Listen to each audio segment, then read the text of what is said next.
সদ্য ক্ষমতা হারানো আওয়ামী লীগ সরকার গত ১৫ বছরে বিভিন্ন উৎস থেকে ব্যাপক ঋণ নিয়েছে, যার বড় অংশই নেওয়া হয়েছে দেশি উৎস থেকে। এর মধ্যে বেশি ঋণ নেওয়া হয়েছে দেশের ব্যাংক ব্যবস্থা থেকে। অর্থ মন্ত্রণালয়ের অর্থ বিভাগ জানায়, পদত্যাগের সময় শেখ হাসিনা সরকার ঋণ রেখে গেছে 18,36,000 কোটি টাকা, যা পরিশোধের জন্য এখন ব্যবস্থা নিতে হবে অন্তর্বর্তীকালীন সরকারকে। গত ডিসেম্বর পর্যন্ত দেশি বিদেশি ঋণের আনুষ্ঠানিকভাবে প্রতিবেদন প্রকাশ করেছে অর্থ বিভাগ। তাতে মোট ঋণ দেখানো হয়েছে 16,59,334 কোটি টাকা। ঋণের হিসাব হালনাগাদ করা হয় 3 মাস পর পর। মার্চ ও জুনের হিসাব আরও কিছুদিন পর তৈরি করা হবে। অর্থ বিভাগ ধারণা করছে চলতি বছরের জুন শেষে দেশি বিদেশি ঋণ দাঁড়াবে 18,36,000 কোটি টাকার মতো। এর মধ্যে দেশি অংশ হবে 10,35,000 কোটি টাকা, আর বিদেশি অংশ হবে 8,01,000 কোটি টাকা। অর্থনৈতিক সম্পর্ক বিভাগ বা ইআরডির তথ্য অনুযায়ী জুন মাস শেষে বিদেশি ঋণের পরিমাণ ছিল 6,790 কোটি মার্কিন ডলার। প্রতি ডলার 118 টাকা দরে হিসাব করলে তা 8,01,000 কোটি টাকায় দাঁড়ায়। গত ডিসেম্বর শেষে বিদেশি ঋণ ছিল 4,05,520 কোটি টাকা। গত ডিসেম্বর পর্যন্ত ঋণের যে স্থিতি ছিল তা দেশের 3টি বাজেটের মোট অর্থ বরাদ্দের সমান।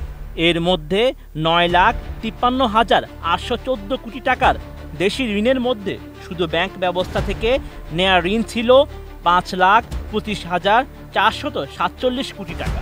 বাকি ঋণ নেওয়া হয়েছে ট্রেজারি বিল ও বন্ডের বিপরীতে। এছাড়া সঞ্চয়পত্র ও সাধারণ ভবিষ্যৎ তহবিলের বিপরীতেও আছে বড় অঙ্কের ঋণ। অর্থ বিভাগের তথ্য বিশ্লেষণে দেখা যায় 2017 সালের ডিসেম্বরেও দেশি ঋণ ছিল 3,20,272 কোটি টাকা। ক্ষমতায় তখন আওয়ামী লীগই ছিল, কিন্তু 6 বছরের ব্যবধানে এ ঋণ বেড়ে প্রায় 3 গুণ হয়।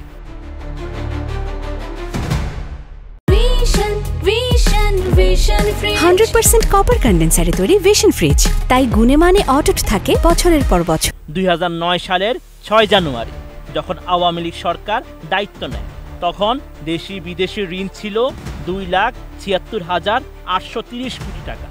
ওই সময় দেশি ঋণের চেয়ে বিদেশি ঋণ বেশি ছিল, কিন্তু মাত্রই বিদায় নেওয়া সরকারের শেষ দিকে এসে তা উল্টে যায়। এ সময়ে অবশ্য মোট জিডিপির আকারও বাড়ে।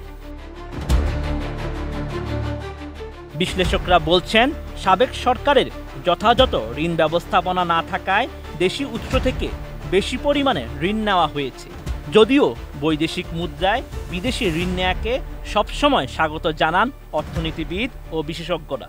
গত 15 বছরে অনেক বিদেশি ঋণও নেওয়া হয়েছে, তবে এসব ঋণের বেশিরভাগই নেওয়া হয়েছে দর কষাকষি ও বাছবিচারহীনভাবে, যা সরকারের দায় দেনা পরিস্থিতিতে চাপ বাড়িয়েছে। বেসরকারি গবেষণা প্রতিষ্ঠান সেন্টার ফর পলিসি ডায়ালগ বা সিপিডির মোস্তাফিজুর রহমান বলেন, পদ্মা সেতু নিজের টাকায় করেছি বলে আমরা বড় গলায় কথা বলি, তাও তো করা হয়েছে ঋণ নিয়ে। সামনে আসছে ঋণ পরিশোধের চাপ। এত অপরিকল্পিত ও প্রায় দর কষাকষিহীনভাবে বৈদেশিক মুদ্রায় সাপ্লায়ার্স ক্রেডিট নেওয়া হয়েছে, তা এখন হারে হারে টের পাওয়া যাবে। 2 বছর পর থেকেই রূপপুর পারমাণবিক বিদ্যুৎ প্রকল্পের সুদ দেওয়া শুরু করতে হবে। এদিকে দেশের অবকাঠামো খাতে উন্নয়নের কথা বললেও বিপুল পরিমাণ বিদেশি ঋণ পরিশোধ করতে গিয়ে কয়েক বছর ধরেই চাপে ছিল আওয়ামী লীগের সরকার। এই চাপ শুরু হয় এমন সময়ে যখন দেশে দীর্ঘদিন ধরে বৈদেশিক মুদ্রার সংকট চলছে। বিদেশি ঋণ পরিশোধের জন্য অতিরিক্ত অর্থ ব্যয়ের কারণে রিজার্ভের পাশাপাশি বাজেটেও বাড়তি চাপ তৈরি হয়েছে। নতুন সরকার দায়িত্ব এসে অবশ্য বিদেশি ঋণ নেয়ার ক্ষেত্রে কর্মকর্তাদের সতর্কতা অবলম্বনের পরামর্শ দিয়েছে। এ নিয়ে গত 14ই আগস্ট ইআরডি কর্মকর্তাদের সঙ্গে বৈঠক করেন অর্থ উপদেষ্টা সালেহ উদ্দিন আহমেদ। বৈঠকে তিনি বিদেশে ঋণ নেওয়ার সময় সুদের হার, কিস্তি পরিশোধের মেয়াদসহ বিভিন্ন শর্ত যাচাই বাছাই করার নির্দেশ দেন। অর্থ উপদেষ্টা বলেন, বাংলাদেশকে অর্থ দিতে সবাই আগ্রহী। ইআরডি কর্মকর্তাদের বলেছি তা যেন যাচাই বাছাই করে নেওয়া হয়, কারণ ঢালাও ঋণ নিয়ে আফ্রিকার অনেক দেশের করুণ পরিণতি আমরা দেখেছি। শেখ ফরিদ, এটিএন।